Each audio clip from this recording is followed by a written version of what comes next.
Bem-vindos mais uma vez ao canal do professor Antônio Arce. Vamos seguir com a nossa série de resolução de questões de sociologia de concurso público. No caso, hoje nós estamos resolvendo o concurso sede Santa Catarina 2018 da banca AOCP. Essa é a parte 2 do vídeo. Na parte 1 eu resolvi as questões 1, 2, 3, 4 e 5.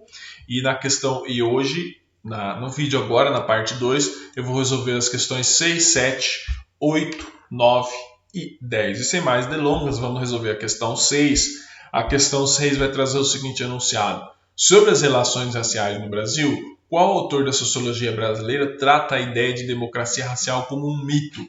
Qual é o autor que fala que no Brasil não existe democracia racial e que esse conceito é um mito criado por um outro autor? Então você precisa basicamente saber que quem criou o conceito de democracia racial foi o Gilberto Freire, mas o autor que disse que a democracia racial é um mito foi o autor Florestan Fernandes, certo? Portanto, a questão 6 não foi o Euclides da Cunha, não foi o Oliveira Viana, também não foi o Caio Prado Júnior, não foi o Sérgio Buarque de Holanda, foi o autor Florestan Fernandes. Essa questão ela não tem segredo. O indivíduo, o sociólogo que trata a democracia racial como um mito é o Florestan Fernandes. Então, as rusgas que tem do Florestan Fernandes, da Escola Paulista de Sociologia, com o Gilberto Freire, é pela questão do conceito de democracia racial. Sendo assim, a questão 6, a alternativa correta é a letra E. Vamos agora à questão 7, que é de Sociologia Peronomútil. Ela vai dizer o seguinte: no ano de 1966, no Brasil, a estrutura do pluripartidarismo foi substituída pela estrutura chamada bipartidária, na qual apenas os seguintes partidos atuavam. Então, o que aconteceu? Conhecendo um pouco de história do Brasil, sabe-se que em 1964 veio o golpe civil-militar que destituiu João Goulart. Os militares tomaram o poder em 64 e foram modificando a estrutura política brasileira por meio de decretos. E em 1966, eles extinguiram o pluripartidarismo. Certo? Eles criaram uma estrutura bipartidária. Algumas leituras simplistas vão dizer que foi baseado no bipartidarismo norte-americano, mas nos Estados Unidos não existe um bipartidarismo em si, porque não existe só dois partidos políticos, existem mais partidos políticos. Acontece que eles não têm condições de se inserir no cenário político, eles não têm bases sociais tão longas que dão visibilidade para eles. Você tem apenas dois partidos que têm bases sociais suficientes para viabilizar uma candidatura, que é o Partido Democrata e o Partido Republicano, que a gente vê na imprensa, mas pouca gente sabe disso. Aqui em 1976, no Brasil, ocorreu o contrário. Ocorreu o quê? O próprio Estado instituiu o bipartidarismo. Certo? Foi uma imposição. Nos Estados Unidos, é uma questão das circunstâncias políticas. Aqui não. Em 1966, eles instituíram o bipartidarismo mesmo. E permitiram a existência de apenas dois partidos, que era a Aliança Renovadora Nacional, a Arena, e o Movimento Democrático Brasileiro, que é o MDB. Certo? Depois mudou para PMDB, agora mudou para MDB de novo. Então, durante o regime, grande parte do regime militar, até 1979, quando eles basicamente extinguiram o bipartidarismo, existiam apenas dois partidos, que era a Arena e o MDB. A Arena, um partido ligado aos militares, ligado ao governo, e o MDB, que era um partido de oposição. Portanto, na questão 7, a alternativa correta é a letra B. Vamos agora à questão 8. A questão 8 vai falar sobre a participação na arena política. Os movimentos sociais são uma importante ferramenta de reivindicação. Logo, pode-se definir esses movimentos como: o que são os movimentos sociais? Os movimentos sociais, a alternativa A vai dizer que eles são ações coletivas com a finalidade de manter ou mudar uma situação, podendo ser locais, regionais e nacionais. Se a alternativa está correta, ele está. Os movimentos sociais, eles são, antes de tudo, ações coletivas, certo? Que, segundo a definição do Alain Touraine, não são todos os movimentos sociais não são todas ações coletivas que são movimentos sociais, mas todos os movimentos sociais são ações coletivas. E eles têm por finalidade manter ou mudar uma situação, podendo ser locais, regionais ou nacionais. Por exemplo, você pega o movimento Sem Terra, que é um movimento social conhecido no Brasil. Ele é uma ação coletiva, mas que ele tem identidade, totalidade e ele tem identidade, totalidade e ele tem poder de mobilização. Então, ele é uma ação coletiva porque ele tem uma finalidade de mudar uma situação. A alternativa A está correta. Vamos ler as demais alternativas para nós descartá-las. Está falando que ações de grupos específicos para manter o status quo. O movimento social ele não é uma ação de grupos específicos para manter o status quo. Se você minimamente saber que o Alan Turing fala que os movimentos sociais eles são ações coletivas que ele tem identidade, totalidade e oposição, então você já vê que ele não é um movimento para manter o status quo. Portanto, a alternativa B está incorreta. A alternativa C vai dizer que são ações coletivas que são muito valorizadas na nossa sociedade. Nem sempre. Tá? Os movimentos sociais surgem a partir do enfrentamento com o Estado e com os grupos da elite. Portanto, a alternativa C está equivocada. A alternativa D vai dizer que são ações isoladas da classe burguesa para a manutenção do estado de bem-estar social.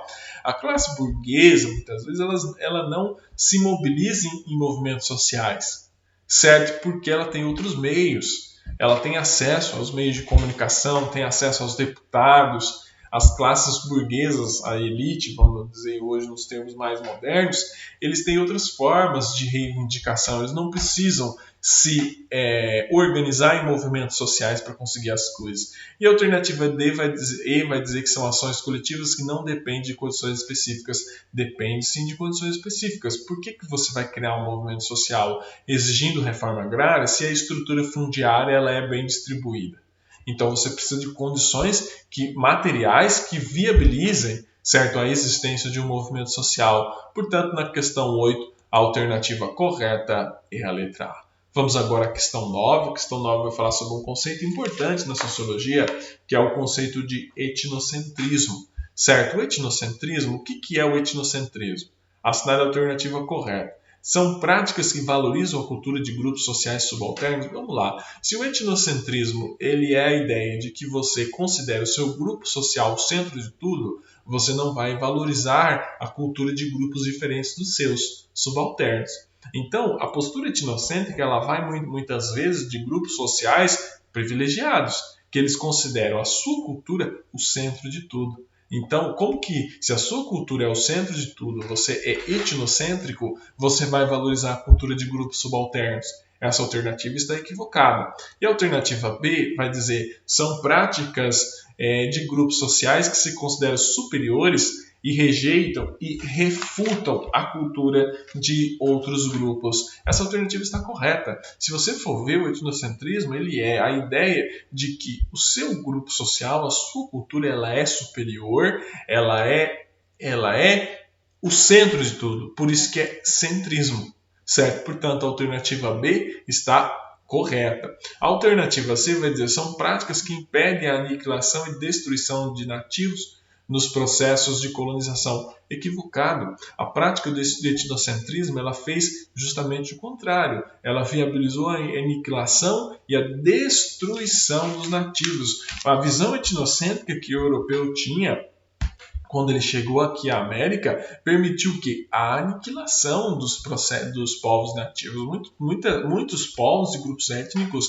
que aqui viviam antes da chegada dos europeus, isso a história demonstra com fartos de documentos históricos, esses grupos foram aniquilados por um pensamento etnocêntrico, por uma visão de colonização extremamente etnocêntrica. A alternativa A está equivocada. A alternativa D vai dizer que são práticas que valorizam o multiculturalismo e o outro como elemento central nas relações sociais. É o contrário. O etnocentrismo é a prática que não valoriza o outro como elemento nas suas relações sociais.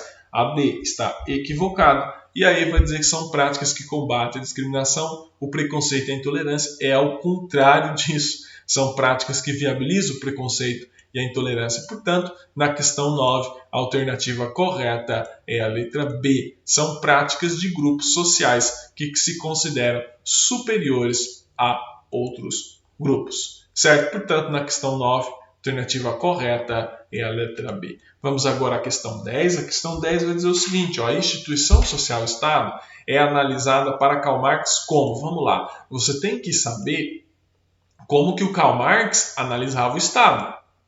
Tá bom? O Estado na visão de Karl Marx, não é na visão do Durkheim, não é na visão do Weber. Então vamos lá. Alternativa A.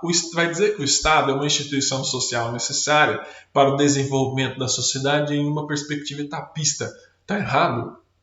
O Estado, como o Karl Marx, ele não via o Estado como uma instituição necessária para o desenvolvimento da sociedade. Ele viu o Estado como uma instituição que foi criada para uma classe dominar a outra. Então, ele não está dizendo como necessário sob uma perspectiva etapista. Tome muito cuidado com essa alternativa, que ela pode levar induzir o candidato ao erro. A alternativa B vai dizer o seguinte: uma instituição social responsável por administrar a vida em sociedade. Também essa visão administrativa, o Karl Marx não tinha essa visão administrativa. Ele também não dizia que era uma instituição detentora do monopólio da força física, porque essa visão de Estado é uma visão do Max Weber. Ela não é uma visão do Durkheim. Então, Max Weber ele falava que o Estado ele era aquele que tinha o monopólio do uso legítimo da força física. Então, toda vez que você tinha o monopólio do uso legítimo da força física, você tinha um Estado. Certo? A alternativa C está equivocada. E a alternativa D vai dizer que é uma instituição social que atende aos interesses da classe burguesa, logo o Estado é burguês. Sim, o Karl Marx dizia que o Estado é um comitê para gerenciar os assuntos da burguesia. Então, ele é uma instituição social que atende aos interesses da classe burguesa. Logo, o Estado é o Estado burguês. Tanto é que o Karl Marx chamava o Estado capitalista de Estado burguês. Portanto, a questão D está correta. E a questão E vai dizer uma instituição social responsável pela mediação dos conflitos sociais existentes entre o proletariado. O Estado não tinha uma função de mediação na visão do Karl Marx. Ele tinha uma sua função de atender os interesses de quem domina, da classe dominante. O Estado existia para atender aos interesses da classe dominante. E, de certa forma, ele não estava equivocado. Se você for ver que setores mais ricos exercem uma influência no Estado muito mais forte. Os industriais, os agrobusiness, né? Os produtores rurais, eles dominam o Estado muito mais do que um reles, por exemplo, um reles professor, um reles policial, por exemplo. Reles que eu falo no sentido de que exerce um poder de influência muito menor no Estado do que alguém que tem mais dinheiro. Portanto, na questão 10, a alternativa correta é a letra D. 10, a alternativa correta é a letra D.